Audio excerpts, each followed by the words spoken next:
Welcome back, NicknLex here. Thank you so much for joining me in another video today of Music with Nick. Today we got a marathon by Roundabout. Thank you so much for reaching out, Roundabout. And this is going to be very interesting. We got some very early Genesis and some other goodies. So, of course, thank you so much everyone for watching, for being here, and for Roundabout for making this video possible. So this is our list today. So we're going to do some Genesis Trespass.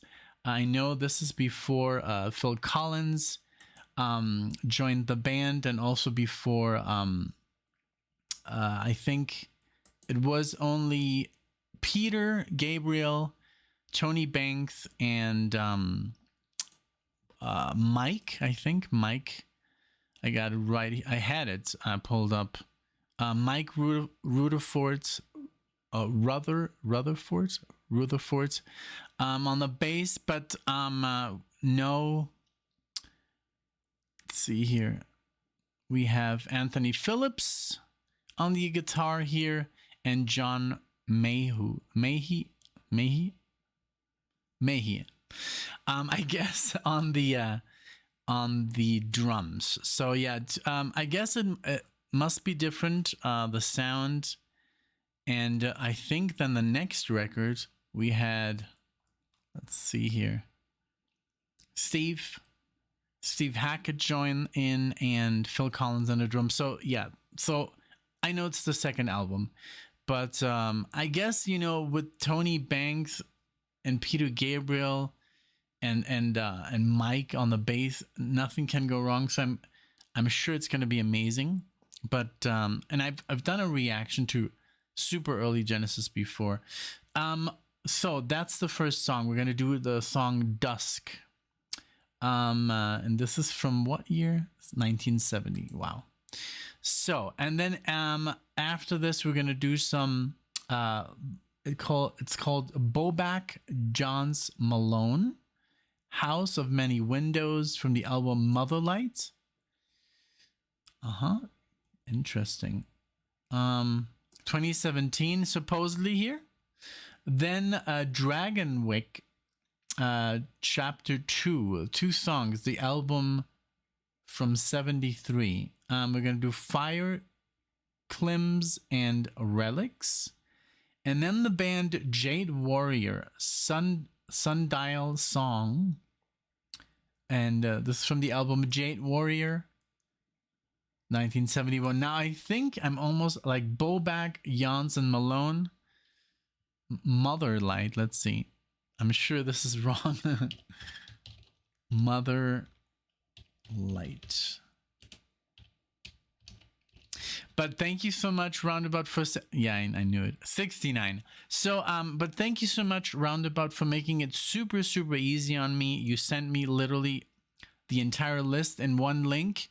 So basically what he did, he opened up a playlist on Spotify, added the song, and just sent me the playlist. So I didn't even have to look up the songs. It's just already there, ready to go. So thank you so much, because you do save me about 20 minutes.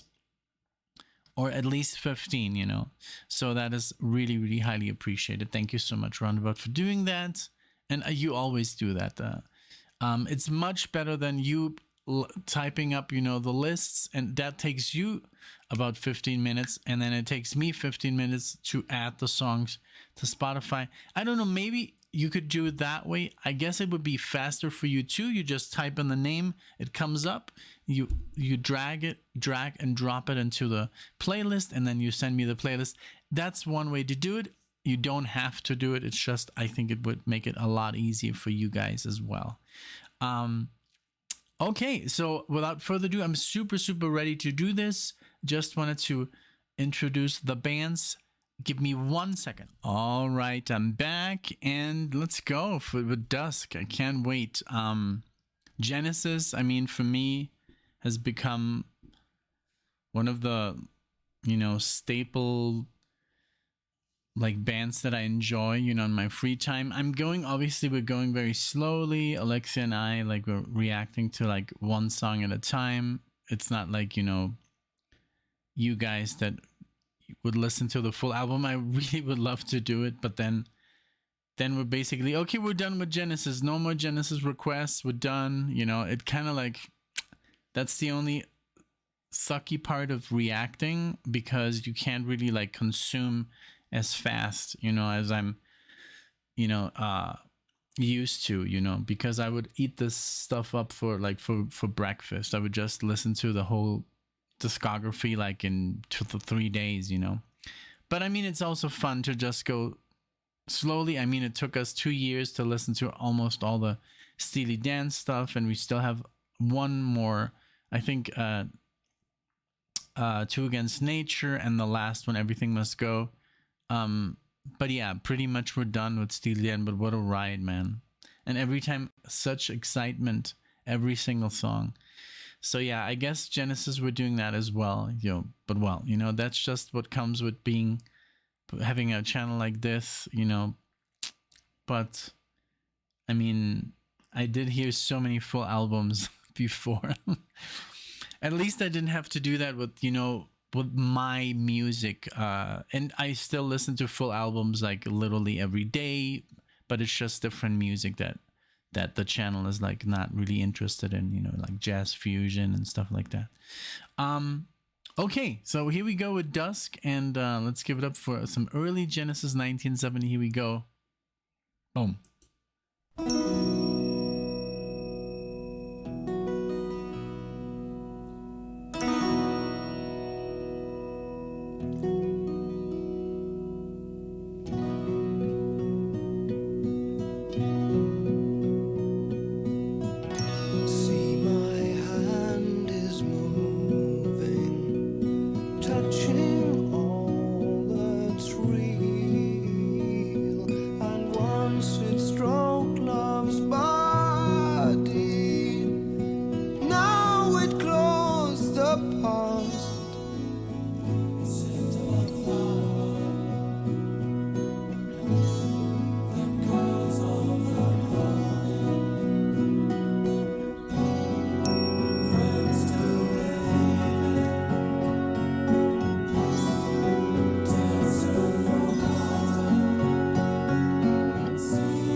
So Jesus suffered, heaven could not see him, and now my ship is sinking.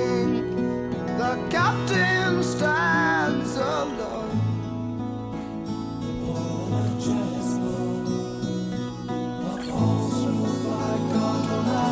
destroy me, but wait on the horizon. A new dawn seems to be rising. Never to recall this passerby, born to die.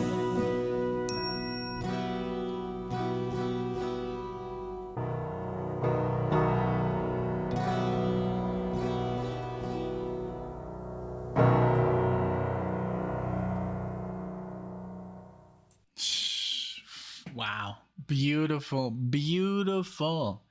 This is the Genesis that I love, you know. I mean, don't get me wrong. Even the, you know, the commercial Genesis is still, you know, good, you know. It's still superior than many other bands, you know, that I listen to. Or that I don't listen to, actually, that I know. Wow. Yeah, definitely not to be confused with the happy, slappy Genesis of the 1980s. Of course not. No, no, no. But I loved that this sounded literally just like it sounds with, you know, with the other members. You know, I mean, I couldn't really notice the difference because this guitar playing, by what's his name here? It says Anthony Phillips.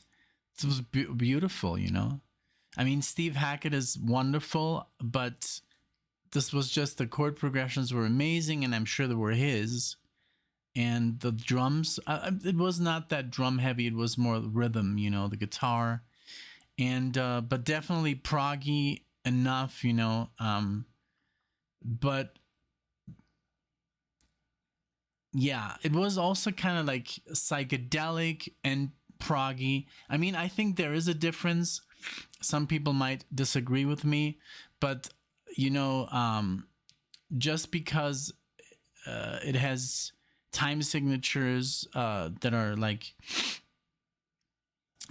syncopated time signatures and a lot of chord progression doesn't make it prog, you know, because then we're gonna just call jazz fusion prog. There has to be a certain element to the music, you know, to call it progressive rock, or and then all the others, you know, all the other they're like, just by looking at this here, like prog archives, you know, we have Canterbury, we have crossover prog, we have electric prog, heavy prog, we have progressive metal, we have krautrock, we have prog folk, progressive electronic, progressive metal, psychedelic space rock, symphonic prog, Zool, you know, which I played in this some time ago. There's so much progressive rock styles that, you know, that but there's not jazz fusion. I mean, if I type in Alan Holdsworth, it's going to come up, but it's obviously under jazz fusion. But just because it's innovative and it's different and it's pushing the limits and the boundaries doesn't make it prog. I think stuff like UK is prog, but borderline, you know, jazz fusion when you look at it. But I think it's more prog than fusion. But I mean, this has been, you know, you could spend hours talking about it, and everybody perceives different. I think in a different way, and then you just slap a label on top. But it's amazing, you know. It's amazing music, and it's just, this was a wonderful treat, man. Thank you so much, Roundabout. This was great. This was great to discover. I'm definitely gonna send this to Alexia right now. Here we go. Okay, and she's always looking at this list. Okay, so next song we're gonna do. This is a band I've never heard the name of. Let's see here. I just had it here. And the song is House of Many Windows. Bobak, Jons, and Malone. Let's see. Motherlight is the album. Let's see what they have.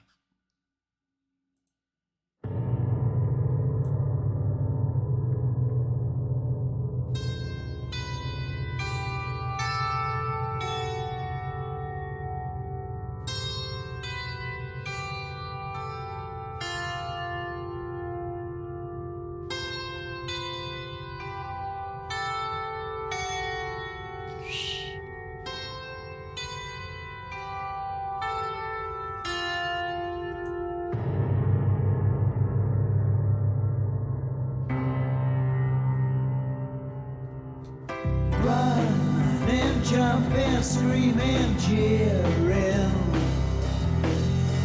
out of earshot into hearing. They watch me stoop to pluck the white rose. The sight, less children in the house of many windows dim. For treasures, baby, judge me. Simple pleasures, they begrudge me. Count the black strands on my pillows. The silent children in the house of many windows.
Black fire escapes against the dawn sky to see another frightened fawn die.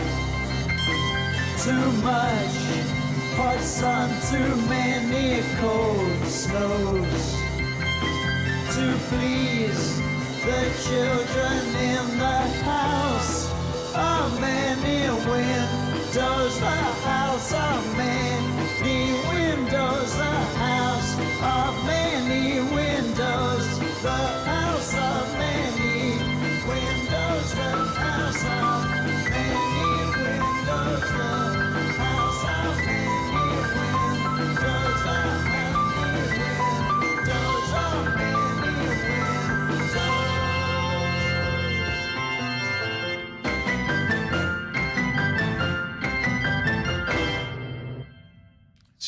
Wow, what a trip. This oh man, this was obviously amazing.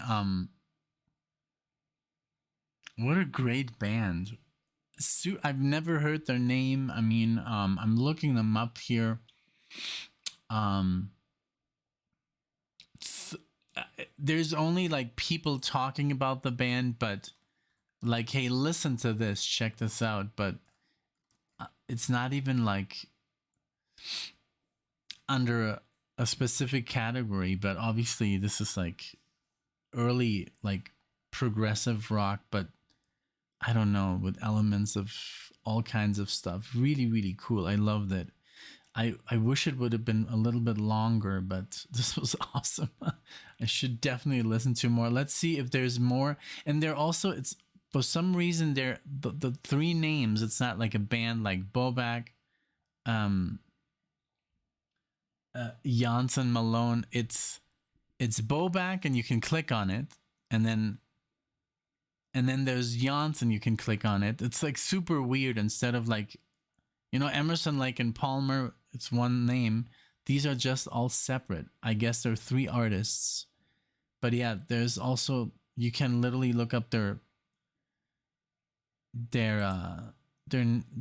names separately, and the music they've done together or by themselves.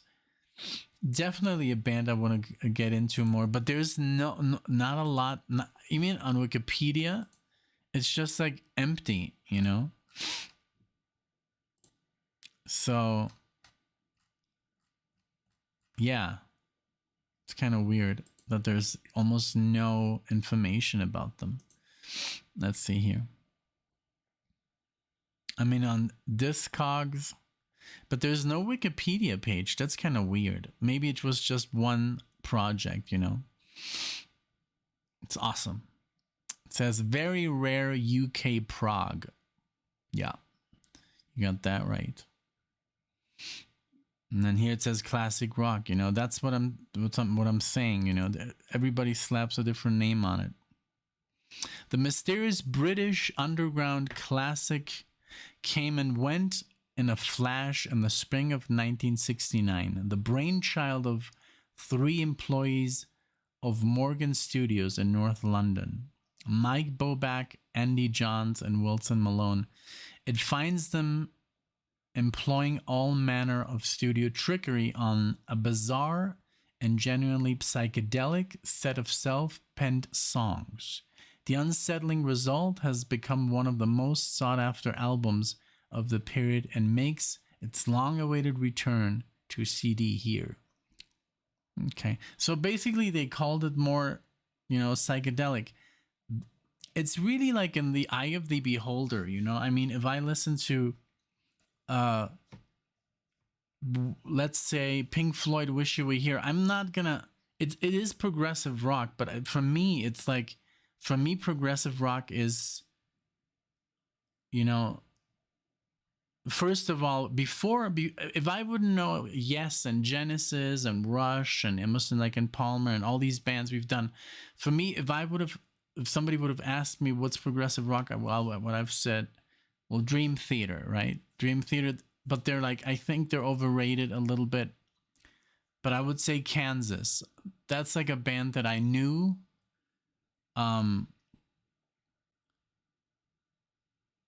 But I wouldn't call like Pink Floyd progressive rock, even though of course they are in the progressive rock realm, but I think they're more psychedelic rock. They're more, especially that album. If you listen to Shine On You Crazy Diamond, there's no odd time signatures. There's a lot of amazing things that happen, but it's just not, it's more a psychedelic record. Then if you go to Animals, that is for me like the proggiest album that Pink Floyd has ever released. I don't know, I think I talked about this in some video ago, like 2 videos ago, and because that's the only one that has like the epic long songs, and you know, just like how I know prog to be, and like stuff like Dark Side of the Moon. I mean, it's progressive rock, but yes, but there's nothing really proggy about it. It's more art rock for me, you know. Like, it's just so weird. It's like, I think everybody has their own definition of these key albums, you know. I mean, yes, there's like the intro to Time. It has like, you know, they're not even syncopated, the drums, but they're like kind of like, you know, it's obviously progressive rock, but the whole experience of Dark Side of the Moon is a psychedelic masterpiece, you know. It's, which is in the realm of progressive rock. I guess that's the thing. You could talk hours about how you perceive a certain album, and maybe people say, you know, The Wall is a progressive masterpiece. Yes, it is, but in the essence, it's very, it feels more like almost like a rock opera, you know. That's, I think, what Roger Waters wanted to do with this whole thing. It doesn't really have like progressive elements like Yes or King Crimson or, you know, or Rush. It just doesn't feel like that's, I guess, how you perceive progressive rock. Is it the time signatures? Is it the, you know, the off, the long solos, the long instrumental parts? Is it the weird playing, you know, the very difficult stuff to execute on your instrument? Does that make it prog, or is it just because it's pushing the boundaries, you know, of music? That's the question, and that's, I guess, you know, where everybody has a different answer and a different you know, expression, I think, you know. this was certainly beautiful. I want to listen. We should just do the full album, because like it even said, I love the description here, you know. This is the mysterious British underground classic, you know. It is really like the genuinely psychedelic set of self-penned songs. So this obviously is, yes, it sounded more psychedelic to me, of course, but man, that is so, it's so odd, like how everyone perceives music, I guess, in a different way. It's a wonderful thing, I think. And that's why when you get all these, I think this is this, and I think this is that, and that's the beauty of talking about music, because if we would all perceive music the same way, then it wouldn't be a lot of fun to talk about it, right? Okay, so the next band is another band I've never listened to, Dragonwyck, with a Y. Fire Glims, Chapter 2, and this is again from 73. Here we go. Let's see what these guys have. We're gonna do 2 songs.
Wow, so this reminds me, I don't know, like I think like a little bit of Moody Blues, you know, just the whole Renaissance a little bit. They're from Cleveland, 1968.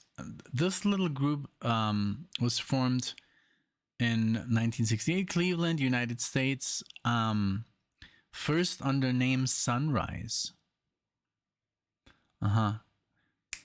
There it is. So I would have said, okay, it's because of the sudden change in time signatures. Obviously, this is not your normal rock band in 4/4, right? So, but that again, that's the reason why it's on PROG archives. But it says here psychedelic space rock. That's the who Was it them who called it that, or was it someone? You know, that's what I'm talking about here. Everybody has their interpretation. I would say I would have said without the assistance of the website. You know, yes, like I guess yes, psychedelic. It has that psychedelic like flower power, you know, vibe, and it does have, you know, there was kind of like a sudden like time signature change, and that is when, for me, it kicks in. Like, okay, this is not your average band, like I said, that they you know, that they play on the radio. So I would say progressive, psychedelic, progressive rock. But see, it's psychedelic space rock. I don't know the term space rock. I guess I have to get more into that. But, you know, that's what I'm saying. A lot of people would even call, like, I don't know, Pink Floyd space rock. I mean, listen to Welcome to the Machine. That solo. If that's not spacey, or stony, maybe space rock is referred to as like getting high. I don't know, you know.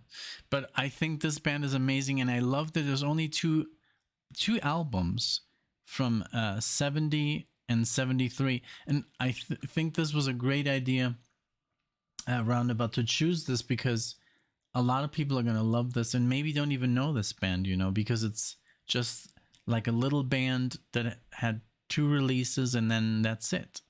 You know, 50 years later, nothing. Really cool. I'm loving it. Let's go back a little bit.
What a odd way to harmonize. Like the other day I sent Frank a little video because he's like, okay, explain me about the minor third, you know, the harmonization, the way Iron Maiden harmonized or Thin Lizzy. And then I recorded it for him. Like I recorded a little lick and then I played the minor third, but I also played the fourth, the fifth, and the sixth, you know, and then the octave. And I think what they were doing here was like, it was kind of like dissonant, but on purpose, and it sounded really awesome. That little lick, that, but the harmony part was playing. I think that was a fourth, you know, note from the root. And I should do it like I know a lot of you guys know what I'm talking about, but a lot of people, like Frank, he was like, I have no idea what you're saying, so could you explain that to me? And then I recorded him like on my pedal like a loop, and then I harmonized with that loop, you know, like in the third, fourth, fifth, and stuff. And it's really cool to hear something like this, you know, where it is kind of like clashy a little bit, you know. I like it though. I love it.